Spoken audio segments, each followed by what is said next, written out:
As the principal of this school, he should be trying to keep people on time. He has his doctorate, so don't we have to wait like a half an hour for him or something? Yeah, before class is canceled. Oh, okay. Well, yeah, but he's not the teacher. He's just the principal. That's right.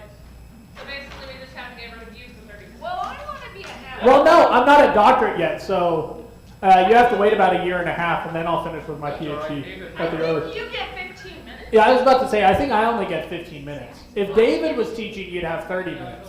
I think I'm on time.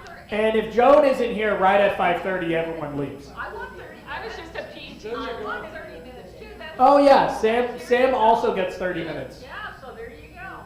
That's what, 2 hours? 3 if you count all 3. Hour and a half. 3, and I have a master's, so And 3 Joanne hours and has a 15 minutes. master's, so Oh she yeah, gets so extra 3 time. hours and 30 minutes. There we go. And some of us get 0. Larry, it's past your bedtime. But he's all warm in his jacket, so we're good. Got him covered. Life jacket on. All right. Sorry about the coolness this morning. It was kind of cold. You should have been in the nursery. The nursery gets really cold or really hot because it never turns off. So Hattie was like really cold in there. There's a one thermometer thing Out here. for the nursery and the children's room. Which one is it? It's that one back there. Oh, it's the one in the very back? Okay. Then that's the one we might need to look at every now and then. Well, the further back you were in the church, the colder it got. Yeah. The penguins and the polar bears started leaving that. Well, that's why I wasn't cold. Larry, we were just trying to encourage you to move to the front. Oh, he's trying to be a Baptist, those back row Baptists. You know? Well, I thought Baptist preach fire and brimstone is going to be warm. We better get started. Yeah, we probably should.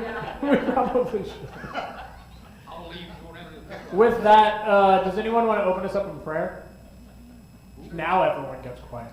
I ask who wants to pray, and everyone's like, I'll pray. okay, thanks. Oh, Father God, thank you so much for us being here tonight.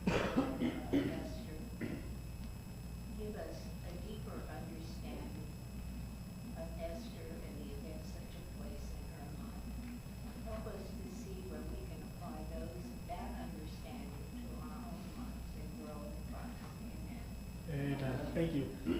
So last week, we talked about Daniel, we talked about Joel, and we talked about Haggai.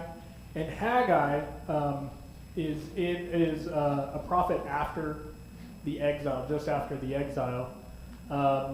And so I ended with him leading up into Esther, because Esther is also after the exile, but she obviously is a Jew living who decided to stay, she and her family, in the capital of Susa after the Medes and the Persians took over. So while she is over in Susa, you're going to have the Jews already back in Israel, and they're going to be rebuilding the temple and doing that. So next week, we will be talking about Ezra and Nehemiah and their story. But I thought this would be a good time to do the break and actually talk about Esther after the prophets, the exilic prophets, do Esther, and then go back to the historical account, Ezra, Nehemiah, and then finish up with the last 2 prophets, Zechariah and Malachi. So, the book of Esther, there we go. The book of Esther was written somewhere between 460 and 350 BC. The author is unknown, although many people believe it was Mordecai, who was a relative of Esther and is a main character in the book. In fact, at the end of the book, it actually says he wrote some of this stuff down. So there's a very good chance that it was Mordecai, although other people say it could have been Ezra or Nehemiah as well. So, Esther's Jewish name. Does anyone know Esther's Jewish name? Hadassah. Yeah, Hadassah Hadassah. Joy. Garrett, that's my daughter's name. That's why they all know it. That's why we all. That's why everyone knows it. So, yeah, what does it mean again, Joan? Myrtle tree. Yes, myrtle tree. Hadassah means myrtle tree. Like, ooh. I'm on the spot. Esther is a Persian name and actually means star. And I think the Greek form of that is actually Hester, like in like Nathaniel Hawthorne's Scarlet Letter. I think that's the Greek version is Hester.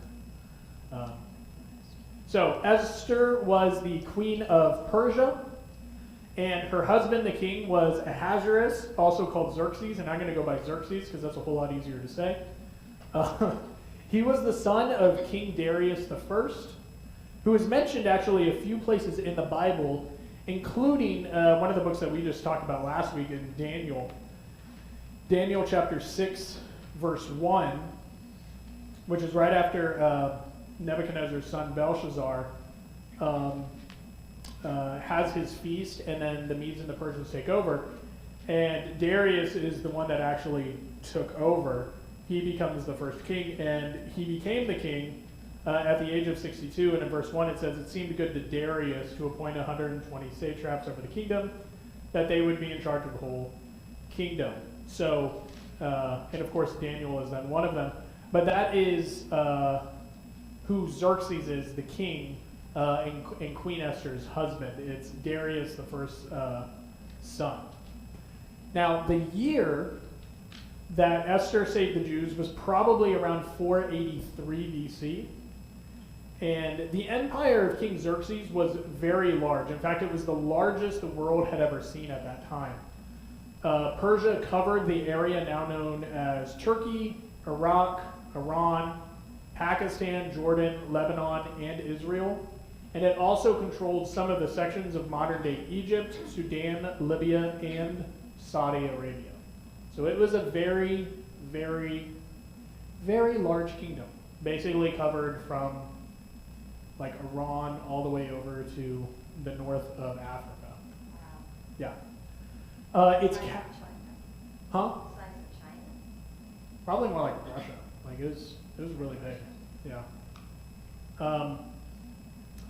The capital, Susa, is located in the western side of modern-day Iran, actually. So yeah, if you looked at Iran and you looked up Susa, you could actually find it on a map. Now, the book of Esther clearly shows the providence of God, how he is in control of everything, and that his purposes will not be thwarted. And this idea is somewhat ironic, given the fact that Esther is one of the two books in the Bible that does not mention God. You can read Esther, you will not find God anywhere in that book, as in the word itself. Obviously, you'll see God in the book, but the word God is not found in there. Yet, as I said, he's obviously going to be seen in that book and implied throughout it. There are three main sections to Esther. The first is chapter 1:1 to 2:18, and this is when Esther replaces Vashti as the queen of Persia. Esther 2:19 to 7:10 is when Mordecai overcomes Haman. And then from 8:1 to 10:3, Israel survives Haman. So those are the three sections. And I'll let you guys write that down.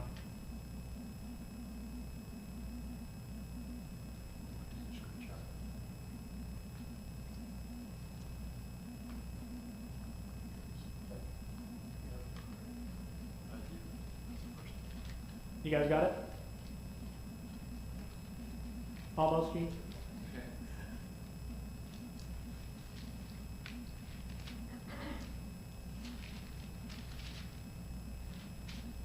By the way, the longest verse in the Bible is also found in Esther. Really? Fun fact. Yeah. Esther 8:9. It is the longest verse in the Bible. And it says what? We're actually going to read it. I think at one point, actually. Yeah. So, yeah, we'll get there. It's a cliffhanger. I'm surprised because like Paul's so verbose and He is, That's but they okay. cut up his sentences in multiple verses. this is a pretty interesting. That's a lot of words right Oh, I know. Yeah. there. Wow. You guys good? You guys got it down? Okay. So the book begins with King Xerxes hosting a large banquet, and it lasts for 7 days. On the 7th day, when the king was merry with wine, that's what Esther says, although that could possibly mean that he was drunk. He asks his queen, Queen Vashti, to come into his presence, and this would have been an insult to the queen. For obviously, she was to be ogled by the group of drunk men with the king, at the very least, right? When you have drunk men, beautiful women, that usually does not equal a godly time. So Vashti, the queen, refuses, and the king gets angry, and he ends up probably banishing her. It isn't actually specific in the Bible what happens, it's just that she's replaced. But, so it's possible that she was banished, but there are other stories that say she could have been executed. And there's also other stories that talk about why she refused to come into the king's presence in the first place, and how she was actually supposed to present herself when she was supposed to come. But the Bible doesn't say anything about those stories, so we can't actually prove it. But tradition has it that Vashti was Belshazzar's daughter, the last Babylonian king of the line of Nebuchadnezzar. So if she really was his daughter, then banishing a royal probably makes more sense than actually execution. Plus, if Xerxes had any sense at the time, which at some point he obviously didn't, but if he did, for a moment, he would have realized he was actually in the wrong. But either way, Vashti is no longer the queen. She is replaced. Even though he was in the wrong, his advisors were saying that she was going to, people would know about this, and women would not be obedient wives because of this. Right, yeah. His advisors tell him that she basically has to be replaced because otherwise other wives would disobey as well. Although he is obviously immediately upset at the time, and Maybe that's a good excuse. yeah. So, but either way, Vashti is no longer the queen. So now it doesn't say between when Vashti is taken out of the position and when he actually starts looking for the new queen. It just says in chapter 2 that after these things, when the anger of the king had subsided, he then remembered Vashti and what she had done and what he had decreed against her. And so then his attendants say, come and let's find a new queen for you. So eventually Xerxes, of course, realizes he needs a queen, and so he has his men go around and collect all the available young ladies. And they really had no choice in the matter.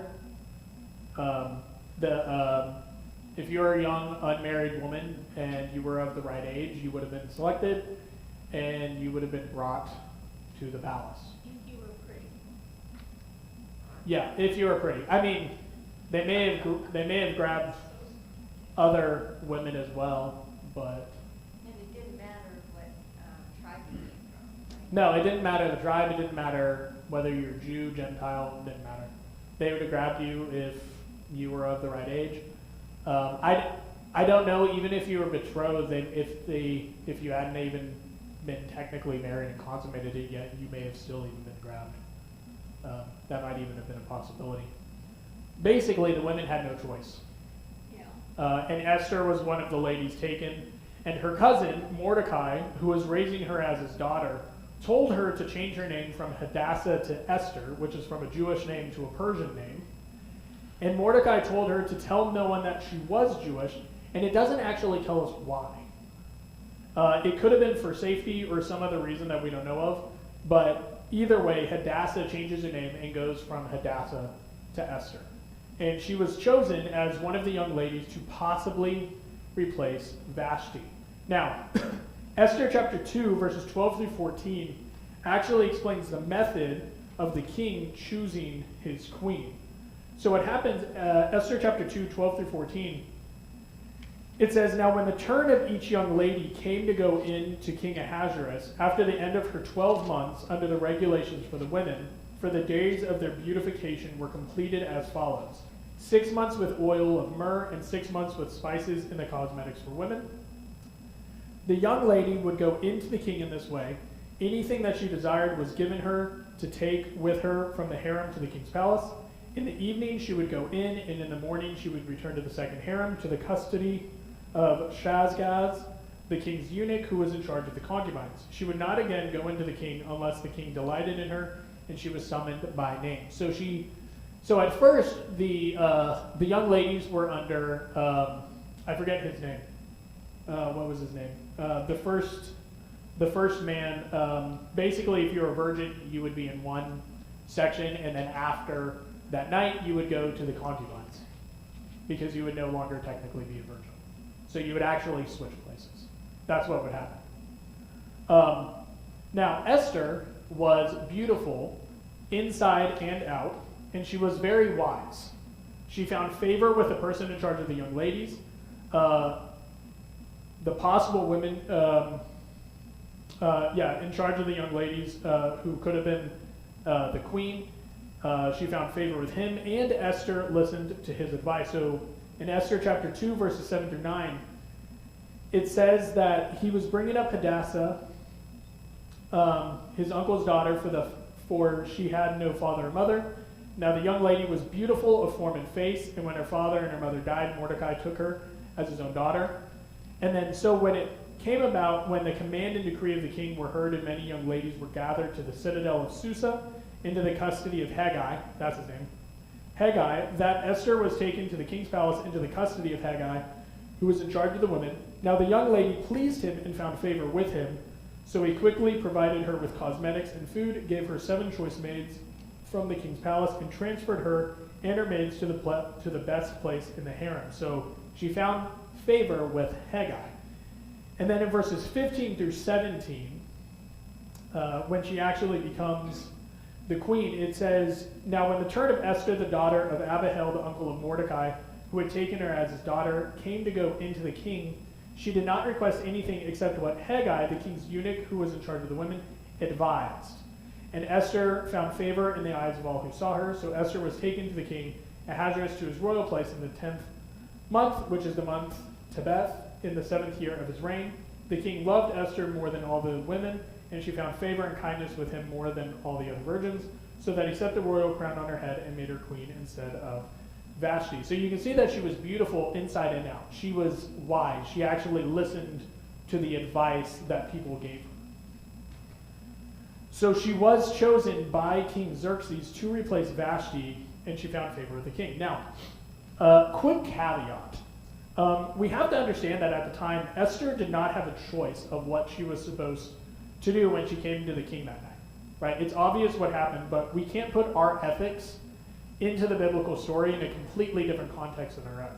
Right? What Esther did with the king was what she was supposed to do according to the times, and God used her beauty and wisdom and her courage to save his people.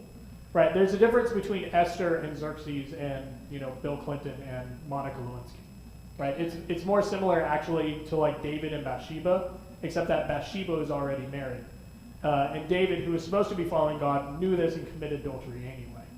So Xerxes did not have a queen, and nor was he a follower of Yahweh trying to uphold the Mosaic law. So Esther, like all women at the time, they weren't viewed, obviously, as highly as the men, and so men did with them sometimes what they pleased. But Esther, of course, was clearly wise, clearly teachable, and God used her in a mighty way. So we shouldn't condemn Esther for actions that might today seem reprehensible, but at her time would have been normal. Yeah, and once she was with the king, she became his responsibility. So she moved into, as a concubine, was cared for her entire life. Mm-hmm. Whether she was ever called back into his chambers again, she was living in the palace as his concubine under his care.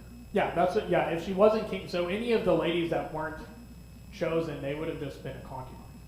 Which either, depending on the lady, could have either been a good thing or a bad thing, because in some sense it's like, okay, well, I'm being taken care of, but at the other sense, you're never going to be able to most likely be a mother and have children. And you could just kind of be lonely the rest of your life, or just with a group of women. So yeah. But I wanted to throw that out there because sometimes when people realize what actually happened in the story of Esther, because growing up you usually don't teach that part of it. So when you find out, some people kind of get a little weird about it. They're like, wait, this is really how Esther became queen. And it's really unfair to Esther because she didn't really have a choice, and that was what you did at the time. Right? So I just wanted to point that out. So Esther becomes queen at the beginning of chapter 2, but in the last section of chapter 2, which is verses 21 to 23, this is a quick summary of the story of how Mordecai saved the king from an assassination. And this story actually comes into play later in the book. Mordecai overheard a plot against Xerxes, and so he tells Esther, and then Esther tells Xerxes, and Xerxes has an investigation, and Mordecai is proven to be correct. And so the men are then taken out and hung, and Mordecai saves the king. And that comes in later on in this book. Now on to chapter 3, and you finally get to the main antagonist of the story of the book of Esther, which is Haman. And Haman was an Agagite, which was a group of people that King Saul of Israel was supposed to annihilate, and he didn't. And so his failure actually comes back to haunt the people of Israel. King Agag, he was supposed to kill him and all his people, and he doesn't. In fact, if I remember the story correctly, Samuel is actually the one who has to kill him. And so clearly someone of that line survived, and Haman is from that lineage, which might make sense why he hates the Jews, because they were supposed to annihilate them, and then they didn't, and so he probably hates. So that could be a reason why he hates the Jews so much. But he conspires with the king, who doesn't really realize what Haman is doing, to kill all of the Jews. So the king agrees to this, but the king is rather naive and really doesn't look into what Haman is saying. He just kind of takes his word for it. And so Haman makes the Jews look bad to Xerxes. The king isn't wise enough to really realize this, and so he makes a decree against the Jews, and a decree right from the king could not be taken back. All right, so once it was made into law, it couldn't be taken back. And so this decree is sent out, and it's against the Jews, and this obviously upsets them, including Mordecai. And so when Esther then sees Mordecai in a state of mourning, Mordecai tells her of Haman's plot. And at first, Esther, it doesn't necessarily seem like she completely knows what to do as soon as she hears it, which is rather fair, right? She's probably a little struck with that. But Mordecai actually tells her to go to the king, but she hadn't been called by him for about a month. And it was against the law to come before the king of Persia without being summoned. If you did that and the king doesn't hold out his scepter to accept you, you would actually be killed basically on the spot. So if Esther does do what Mordecai suggests, she would actually be putting her life on the line. But Mordecai tells her that she will not escape what Haman is doing, and perhaps God put her in this position as queen for this specific task of saving the people of Israel. And that's Esther chapter 4, verses 10 through 14. Starting in verse, I'll just read 13 and 14. Mordecai told them to reply to Esther, "Do not imagine that you in the king's palace can escape any more than all the Jews. For if you remain silent at this time, relief and deliverance will arise for the Jews from another place, and you and your father's house will perish. And who knows whether you will have not attained royalty for such a time as this." And everyone kind of remembers that line, "for such a time as this." And so Esther decides to go along with Mordecai's plans, but she is shown as being wise once again. She says to him that she will first fast and pray for 3 days before she goes to see the king. And she tells Mordecai to gather the Jews together to do the same with her. So she's being very wise. Instead of just rushing into this, which is basically what King Xerxes does all the time, she's actually taking time and praying to God and fasting. And so after 3 days, right, she will then go to the king And she states that if she dies, then she dies. Now, it's important to note that it's actually unknown if the Jewish people knew that Esther was actually a Jew.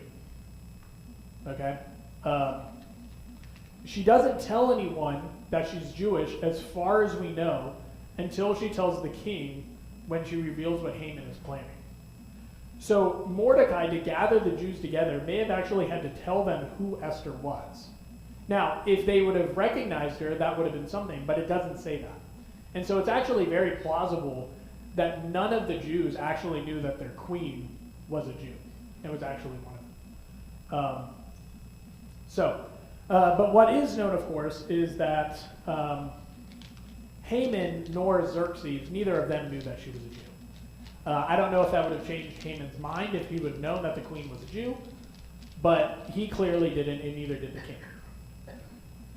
So after 3 days, after Esther fasts and prays, and after the Jews join her in on that, Esther goes into the king, and he fortunately holds out his scepter.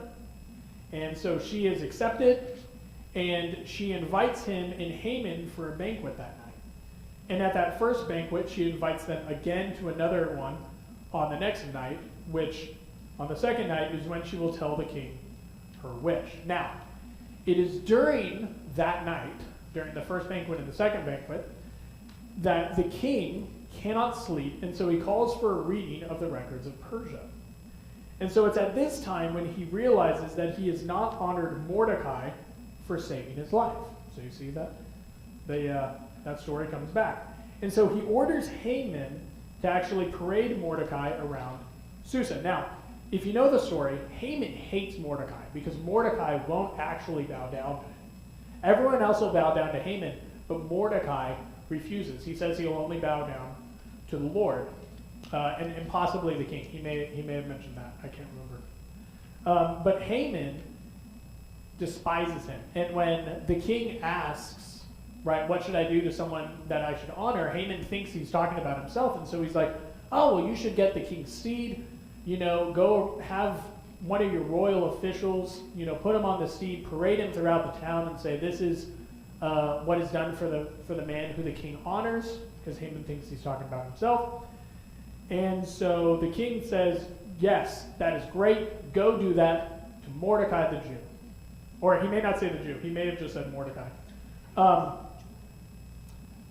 So Haman has to go do that, and Haman would have viewed, of course, parading Mordecai as a hero as very shameful and very dishonoring to himself.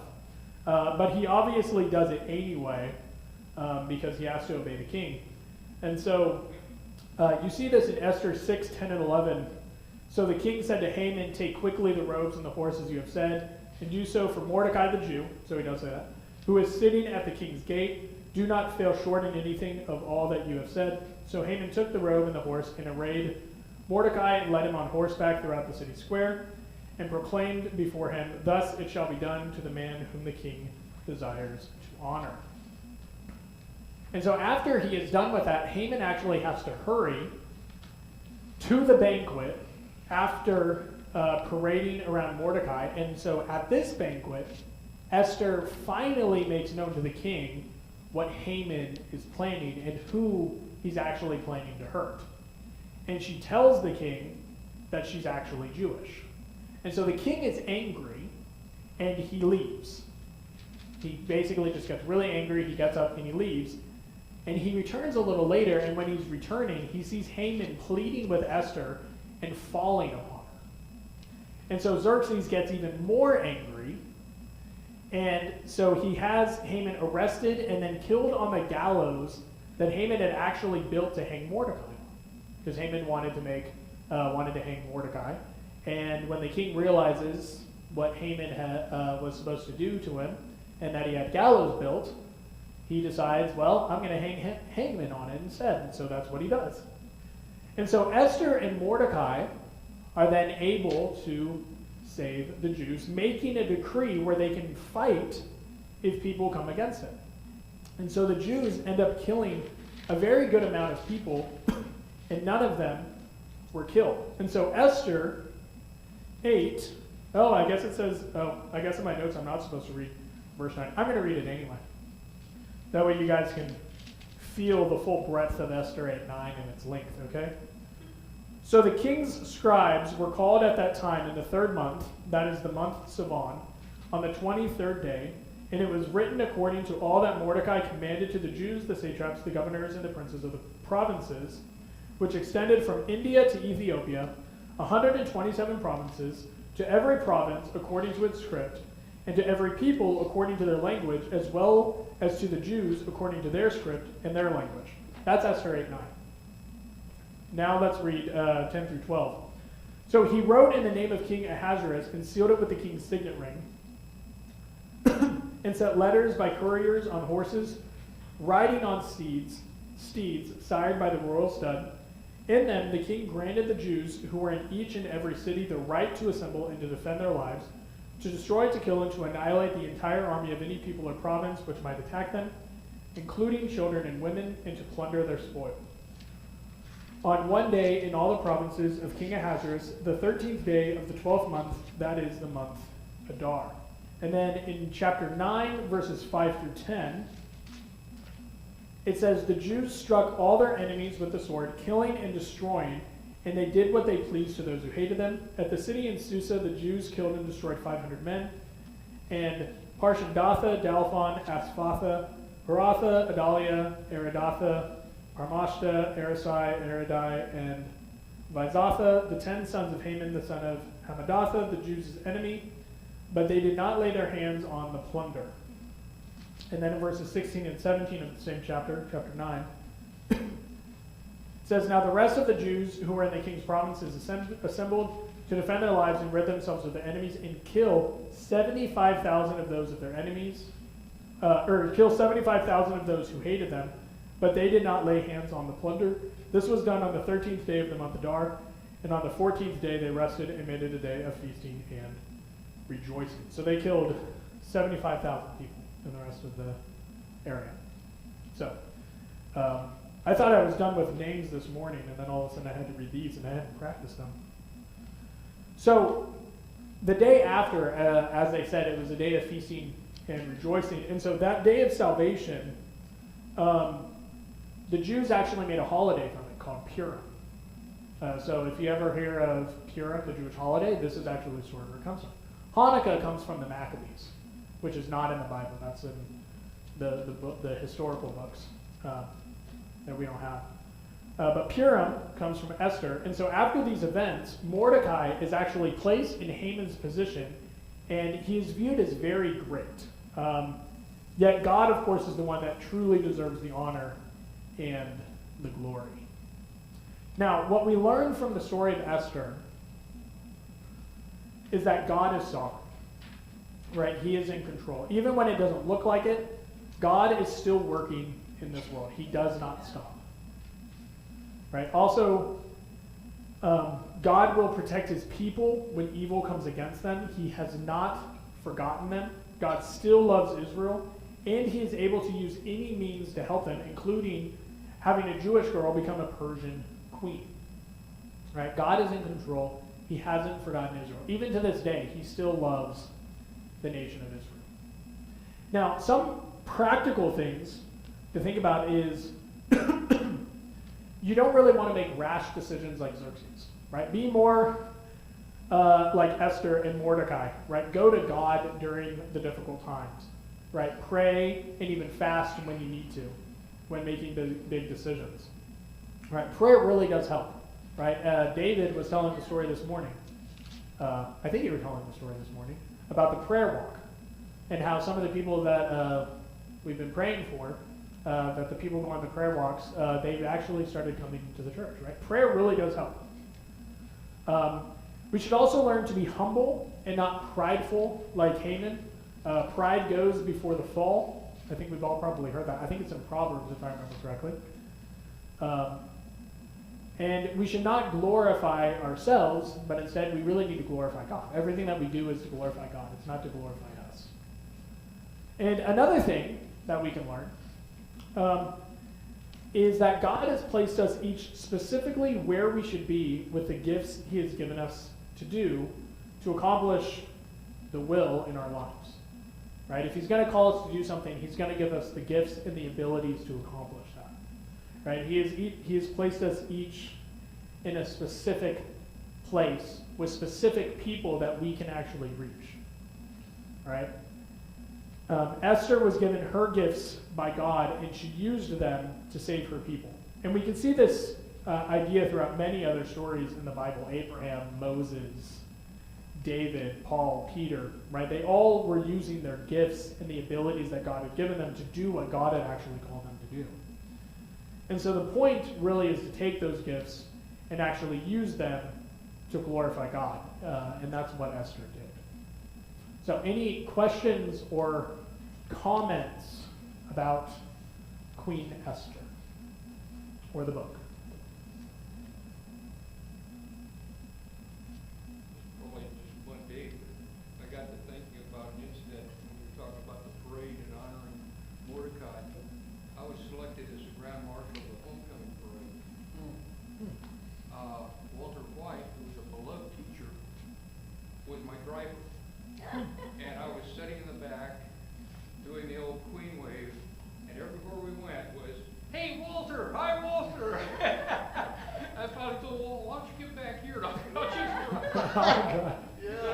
you talk about that being prideful." Yeah.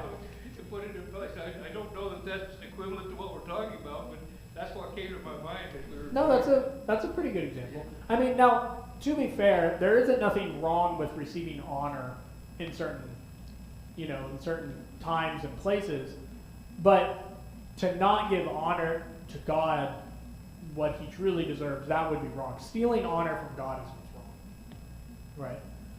Obviously, certain people do deserve honor or respect, whether it's because they deserve it or whether it's the title that they have. Well, we cheer runners on, Right. Kids are, when they're running a marathon, go, finish right. Yeah, right. Or a child who, does their first performance, and we wanted to let them know they did good, that kind of stuff. It is true.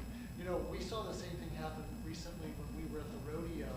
Actually, Joni told me about it, where Ron, who works at the hardware store, as he walked in, everyone was saying, "Hey, Ron!" He was like a celebrity. So when I went to the hardware store, I said, I was teasing him about, "Hey man, I'm glad that you made it to the rodeo." Everyone was, it was like he was in the show. Yeah. He was just walking across the stands. Just trying to get to a seat. And I said, it's really cool that I can say I know you. And then someone else in the store says, "Yeah, it's kind of cool that he is really a beloved guy." Yeah. Do you guys know who Ron is? Oh, who doesn't know him? Do I know him? Well, he's Wyoming Cowboy. Is he He likes the Groundhog Day. what? He likes Groundhog Day. If you That doesn't help me know who he is. Groundhog Day, Go to his house. he has like decorations like it was Christmas. For Groundhog Day. Lights and stuff. Have you ever been to his house? I have not. It's down by Old Shacks, kinda, yeah. Next year we'll go. Yeah, It's we'll amazing. We'll do a hayride by He it. told me That still to doesn't go help to me his know house. who he is. Yeah. He's Who- the little white-haired guy with the mustache. Okay, that's what I thought. Who Okay. helps, he's like everywhere in the store. He helps everybody. Yeah, he's helped me before with getting some fabric wrapping. Yeah. Okay. I was gonna say, me knowing that he likes Groundhog Day doesn't really help me narrow it down. And in case you wonder, go to the paint department and there's a sign that says how many days until Groundhog Day. Well, I don't even know when Groundhog Day It's in is, so I February. guess that would be helpful. Groundhog predicts the weather. It's a day. It's a Right, day- I know what it is, I it's a just day never you pay get to attention. drop It's off the February groceries and 2nd. for dinner. Oh, okay. What'd you say, Sam? We don't have Groundhog Days here, so who cares? Right? Well, what do we have here? We have ground beef. We have. Ground goat. Oh, that, yeah. Goat Day. Mojave Max. Okay. We celebrate the day he comes out of hibernation. What about the donkeys? No, we don't do the dog. We don't do Donkey Day? So who's Max? He's the tortoise. Well, we should have a desert tortoise. We should have a tortoise day. Absolutely. That would We'd work. have We to should turn these petition. up in this building, because ain't no tortoise coming out. We should petition. All right, have the tortoise day. So anything else about Esther? I've always wondered why, I've always just applied the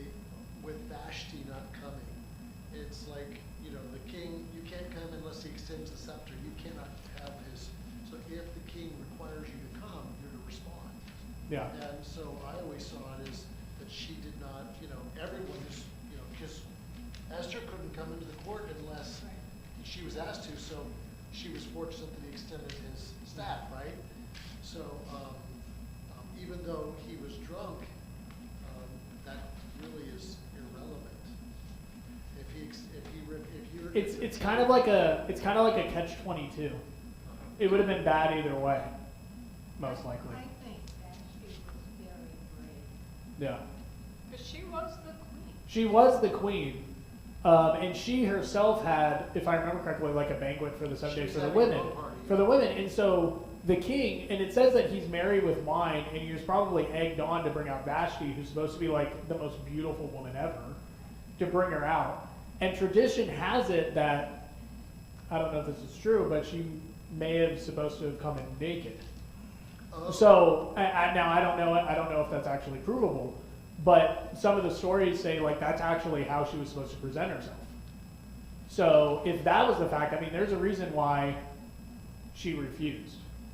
I mean, now even if she was clothed, to be ogled by a bunch of men, and I mean, I'm not a woman, but even I kind of understand the reason to refuse on that Well, case. if Esther was the queen, then she would have been married to him, right?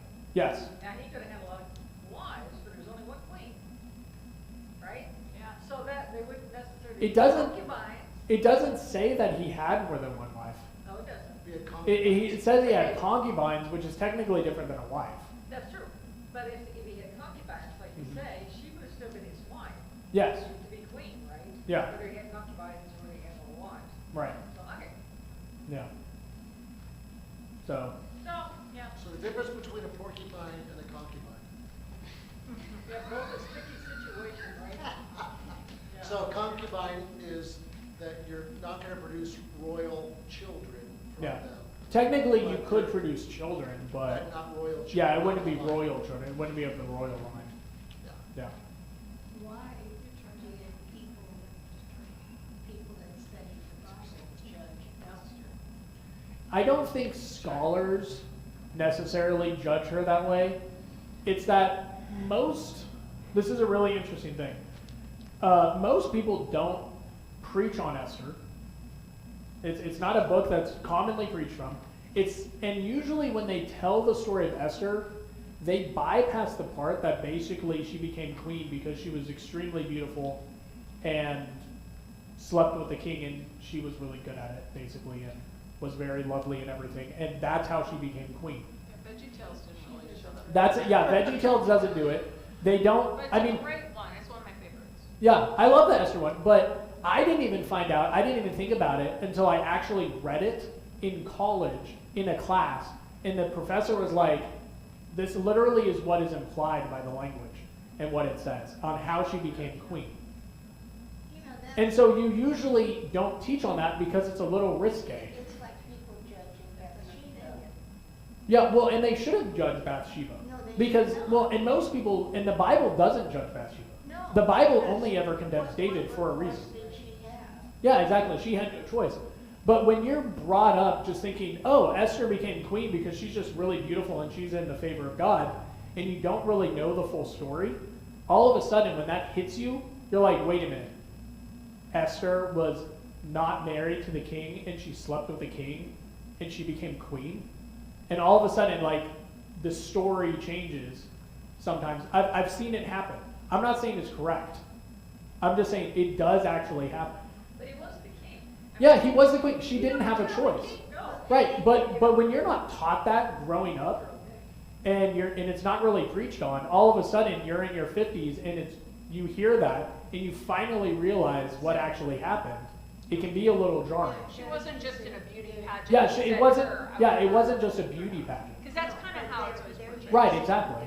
They're using modern standards to judge something that happened before Christ. Right, exactly. Yeah, and that's a problem. Cultural standards. Right, exactly, and that's a problem. And you can't do that in any case in the Bible. But that's what a lot of times happens, and it's not good. Esther should not be judged or condemned for what she was supposed to do. You would have been an honor. Never. Yeah. You know, And the If family. you prepared her, that would Yeah. have been a great honor. Yeah, and if she refused, she probably could have been killed. So can you- yeah. I think that if you became a concubine, your family was also benefited. I think like Yeah, the even whole the taxation stuff, you got to be, you know, you had privileges. Yeah. Because of that, and that generally was what was marriage was about anyway, right? Yeah. So it's, you know, the Lord warned Israel about if you have a king like everybody else, here's what's going to happen to you. Yeah. I love that passage. Yeah. I really do. Hey, listen. I read that often. And then you're looking at exactly what happens when you get involved in civil. Yeah. Yeah. God's ways are different. He Yeah. really, but this is, now you got taxation, you gotta give them food, you gotta give them your sons, you gotta give them your daughters. And then, you know, and then we as king, you know, as a king can actually follow Deuteronomy 17. Yeah. You know, So, I was thinking, a couple days back, and it's like, you know, a lot of our problems, right, with going today to church, is we try to judge what went on back there by today's standards. And we Mhm. can't do that because it's so different. yeah. You know, oh, she was forced to go in and do this, the poor thing, she had no say. And although that's true, that was the custom back then. Yeah. So it's really hard to. Yeah, and that's why it's really hard to know the motive. That's why when he said the concubines, like, a lot of the women, they would have loved that. But some women who wanted to be He's married, being married to a poor man. right, but some women who may have been in love with a guy or something and was about to be married, all of a sudden she's ripped away and she's taken to the palace, and all of a sudden she loses what she knew. I don't think people fell in love very much. I don't, yeah, I mean, I might be a little idealistic on that one. But at the same time, not every woman may have actually enjoyed it. But you know, But a lot of them probably would have, because they would have been taken care of. so Sam said something, like she said how we try to judge what they did on today's standards. Yeah. And that is why, like, when we're reading the Bible, we're doing our daily reading, it's like you have to look at what was the culture, what was it like in that time. We can't impose our stuff on it. And also, Right. and then when we do that, we actually gain more because, really, like, who was the real audience and what was going on really? Yeah. Here, not just, Yeah. yeah. That's the first question that you do in hermeneutics is basically what's the context? Like, what is the culture at that time? What are the authors intent? Right, exactly. Yeah. Because if you don't ask that, if you don't do that, then you're going to end up with a lot of wacky theology. And you're, so. The only time I've heard anybody, other than Sunday school, stand up and talk about Esther like a sermon type was at an Acteens convention. At a teens convention. Well, That's that's interesting. WA teenage girls. Oh, okay. Act teens is like GA. That would make right? okay. That would make sense. But what I mean is there were all these young women there, Mhm. and the part they talked about was his allowing her to come into his presence. And then somehow, and I can't remember this is tied to how God allows us to come into his presence. Yeah, there's a lot of. I didn't talk about this, but they do say that a lot of Esther is foreshadowing of certain things, like illusions, in a sense, kind of like that. Yeah. I tried those things at home, but after I got out of the hospital, I really shaped up. Are you saying Joan tried to enter a room and you're like, "Excuse me, I didn't hold up my Extend scepter"? the scepter, and then she beat me with the scepter, and then when I got out of the hospital, I never did. Good job, Joan. Good job. I have a crown. Do you want a crown? I have one. I do. I won it from Mr. JHS, my high school. Oh, that's right. Yeah. No, Mr. no. Josh Wise. Yeah. It was the teachers picked it. It wasn't the students. I wouldn't have been selected as the students. But I was a teacher's son, and so all the teachers liked me because I actually respected the teachers because I knew what they went through, and so they picked me. That's basically what You happened. can wear his crown sometime. I don't want to wait. Are you sure? I'll give it to you. When you preach, you can put it on. And I bet you have a really nice Esther picture too. Yeah. So It's not cool being a kid. anyway, yeah. We digress. Yeah, Esther, really good. Don't put our context into their context. You're going to end up very strongly misjudging a lot of people, right? You can't really put our ethics with their ethics. It doesn't usually work well. So the last one that I have is this. Thank you. This is supposed to be Queen Esther. And then Amara can turn it off.